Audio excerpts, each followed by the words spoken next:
Hello. അപ്പോൾ നമ്മൾ വീട്ടിൽ മല്ലിയൊക്കെ പൊടിപ്പിക്കില്ലേ? അപ്പോൾ ഈ ഒരു രീതിയിലൊന്ന് പൊടിപ്പിച്ച് നോക്കുക. അപ്പോൾ നമ്മളെ കറികൾക്കൊക്കെ ടേസ്റ്റ് കൂടും.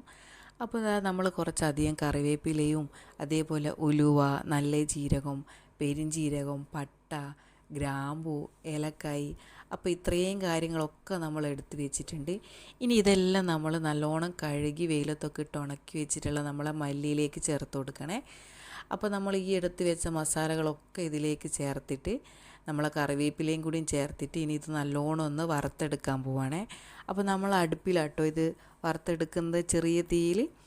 പിന്നെ നമുക്കിതിലേക്ക് കുറച്ച് കുരുമുളകും കൂടി ഇടാനുണ്ടേനെ. അപ്പോൾ നമ്മൾ അതും കൂടിയും ചേർത്ത് കൊടുത്തതിന് ശേഷം ഇനി ഇത് നല്ലോണം വറുത്തെടുക്കുകയാണ്. അപ്പോൾ ഇത് വറുത്ത് മണം നമ്മളെ വീട് മൊത്തം നിറഞ്ഞിട്ടുണ്ടാവും കേട്ടോ.